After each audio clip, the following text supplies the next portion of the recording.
Hello friends, ఈరోజు మనం వచ్చేసి ఆలూరు కోణలో కొలువైన శ్రీ రంగనాథ స్వామి దేవాలయానికి అయితే వెళ్తున్నాము.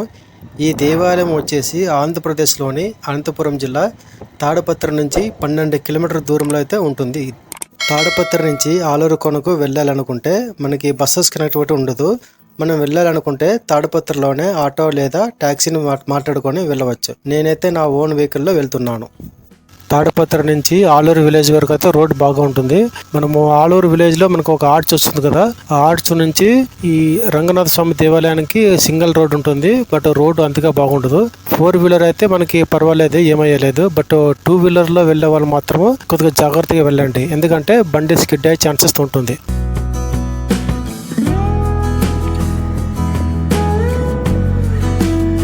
మనం వెళ్ళే ప్రయాణం మొత్తము ప్రకృతి అందాలను ఆస్వాదిస్తూ 2 కొండల మధ్య దాదాపు 4 కిలోమీటర్లు ప్రయాణించినట్లయితే మనము ఆలూరు కోనకు చేరుకోవచ్చు.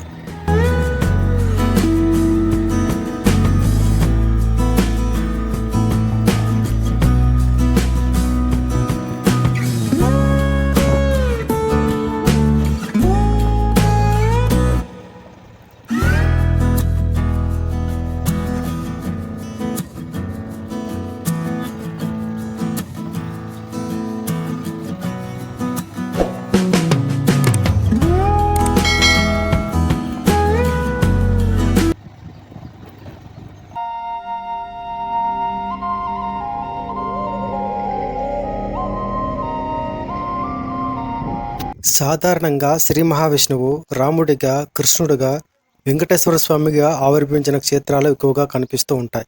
ఆ స్వామివారు రంగనాథుడిగా ఆవిర్భవించిన క్షేత్రాలు చాలా తక్కువగా ఉంటాయి. రంగనాథ స్వామి కొండపై కొలువైన క్షేత్రాలు కూడా చాలా అరుదుగా కనిపిస్తూ ఉంటాయి.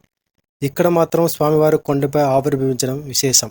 ఈ ఆలయంలో స్వామివారు శయనించి పాదాల చెంత శ్రీదేవి, భూదేవి దర్శనమిస్తూ నాభ్యందు బ్రహ్మదేవుడు కనిపిస్తాడు. అలాంటి ఆలయం గురించి మనము తెలుసుకుందాం రండి. శ్రీ రంగనాథ స్వామి దర్శనం చేసుకోవాలంటే మనం ఈ మెట్ల ద్వారా పైకైతే వెళ్లాల్సి ఉంటుంది. ఈ మెట్లు వచ్చేసి దాదాపు మనకి 50 మెట్లు అయితే ఉంటాయి. ఇక్కడ మనము చూస్తున్న ప్రదేశం మొత్తం ఒకప్పుడు దట్టమైన అరణ్యం ఉండేది. భూలోకం సురక్షితంగా ఉండడం కోసం, ప్రజలు ఆనందంగా జీవించడం కోసం చాలా మంది మహర్షులు యజ్ఞాలు, యాగాలు చేసేవారు. అలాంటి వారిలో మొదటిగా మనకి గుర్తొచ్చేవారు విశ్వామిత్ర మహర్షి. ఈ విశ్వామిత్ర మహర్షి ఒకరోజు ఒక దట్టమైన వనంలో యాగం చేయడానికి సంకల్పించారు. ప్రజలు సంతోషంగా జీవించడం నచ్చని తాటిగన రాక్షసి మరియు తన తమ్ముడైన మారీచుడు యాగాన్ని భగ్నం చేసేది. ఎన్నిసార్లు యాగాన్ని మొదలుపెట్టినా ఏదో ఒక అవాంతరం వచ్చి ఆగిపోయేది. దీనికి కారణం తాటిగన రాక్షసి అని తెలుసుకున్న విశ్వామిత్రుడు తన దివ్య దృష్టితో భవిష్యత్తులో జరిగే సంఘటనలను తెలుసుకొని వెంటనే అయోధ్యకి వెళ్ళి దశరథ మహారాజును కలుసుకొని తాటికి చేస్తున్న అక్రమాలను అరికట్టడానికి రామలక్ష్మణులను పంపి లోకాన్ని రక్షించమని కోరాడు విశ్వామిత్రుడు. రామలక్ష్మణులను పంపించడానికి సంకోచించాడు దశరథ మహారాజు. కానీ రాజవంశ కులగురువైన వశిష్ఠుడు ధైర్యం చొప్పగా రామలక్ష్మణులను విశ్వామిత్రుల వెంట అడవులకు పంపాడు దశరథ మహారాజు. విశ్వామిత్రుడు మార్గమధ్యంలో రామలక్ష్మణులకు ఎన్నో విద్యలు నేర్పించారు. విశ్వామిత్రుడు మరోసారి యాగాన్ని ప్రారంభించగానే తాటికి మరియు మరికొందరు రాక్షసులు అక్కడికి వచ్చారు. అసుర సంహారం కోసం వచ్చిన రాముడు యాగాన్ని ఆపడానికి వచ్చింది ఒక స్త్రీ అని తెలుసుకొని వెనకంజు వేయగా విశ్వామిత్రుడు భుజం తట్టి రాక్షసుపై విల్లు ఎక్కుపట్టమని ఆజ్ఞాపించాడు. మహర్షి మాట కాదనలేక బాణం గురిపెట్టాడు రాముడు. బాణం తగిలి తాటికి నేల కొరిగింది. వైకుంఠనాథుడి చేత మరణం వాటిల్లినందువల్ల మోక్షాన్ని పొందింది తాటికి. తాటికి సంహారం తెలుసుకున్న మిగతా రాక్షసులు అక్కడి నుంచి పారిపోయారు. యాగం మొదలై నిరాటంగా సాగింది.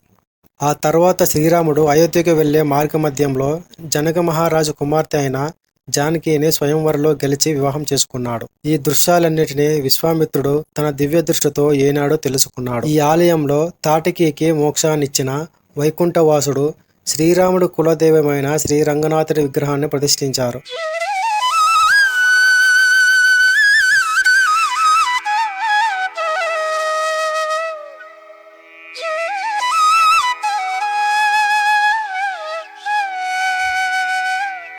ఈ దేవాలయము 14వ శతాబ్దంలో ఎర్రమ్మ తిమ్మరాజు అనే రాజు నిర్మించడం జరిగింది. చాలా దేవాలయాల్లో శేష సైన్యంపై పవలించే శ్రీ రంగనాథుడి విగ్రహాలు మట్టితో తయారు చేసినవే. కానీ ఈ క్షేత్రంలో ఉన్న శయనించిన రంగనాథుడి విగ్రహం నల్లరాతితో నిర్మించారు. ఈ దేవాలయంలో కొలువైన శ్రీ రంగనాథ స్వామిని చాలా మంది భక్తులు కులదైవంగా కొలుస్తుంటారు.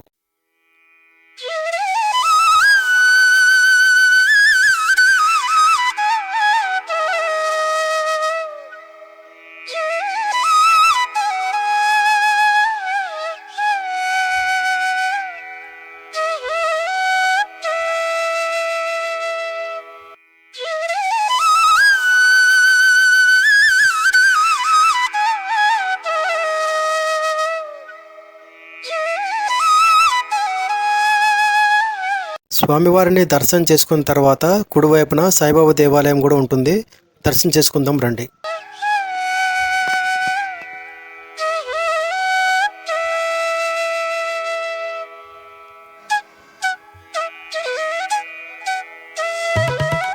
ఈ దేవాలయంలో ప్రతిరోజు నిత్యాన్నదానం జరుగుతుంది. మధ్యాహ్నం 12 గంటల నుంచి 3 గంటల వరకు జరుగుతుంది. మీరు ఆ టైంలో మీరు అక్కడ ఉన్నట్లయితే భోజనం చేయండి. అలాగే ఇక్కడ ఉండటానికి కూడా వసతి గృహాలు అందుబాటులో అయితే ఉన్నాయి.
మీకు కనిపిస్తున్నాయి కదా, ఈ గదులు వచ్చేసి దేవాలయంకి వచ్చే భక్తుల కోసము, అంటే వాళ్ళు వంటలు చేసుకోవడానికి ఈ గదులు కూడా ఏర్పాటు చేయడం జరిగింది ఇక్కడ.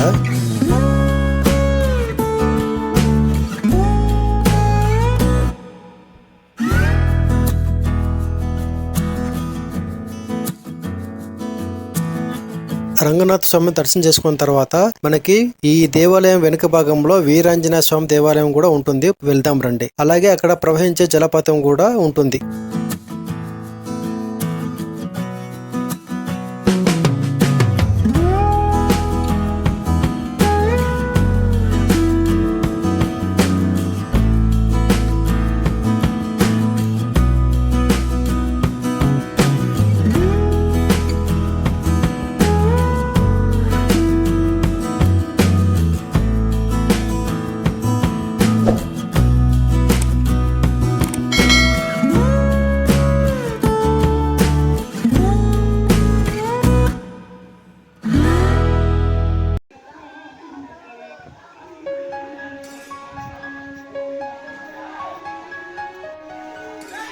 చాలా మంది భక్తులు చుట్టుపక్కల గ్రామస్తుల నుంచి సమ్మర్లోన చాలా బాగా ఎంజాయ్ చేసేకి వస్తారు. సమ్మర్ హాలిడేస్లో వెళ్ళాలి అనుకుంటే ఇలాంటి ప్రదేశాలకు వస్తే చాలా బాగా ఎంజాయ్ చేయవచ్చు. మంచి లొకేషన్. ఎందుకంటే ఇవి ప్రకృతి అందాలంటే ఇలాగే ఉంటాయా అనే విధంగా ఈ ప్రదేశం అయితే ఉంటుంది.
ఈ జలపాతంలో నిరంతరం నీళ్లు వస్తూనే ఉంటాయి. ఎక్కడి నుంచి వస్తున్నాయి అనేది ఇంతవరకు ఎవరు తెలుసుకోలేకపోయారు. అంతెందుకు నేను కూడా ఒక 1/2 కిలోమీటర్ పోయి వచ్చాను. బట్ ఎక్కడి నుంచి వస్తున్నాయని తెలుసుకోలేకపోయాను నేను కూడా.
ఈ వీడియో మీకు నచ్చిందని అనుకుంటున్నాను ఫ్రెండ్స్. సో ప్లీజ్ లైక్ చేసి, షేర్ చేసి, సబ్స్క్రైబ్ అయితే చేసుకోండి. Thank you for watching.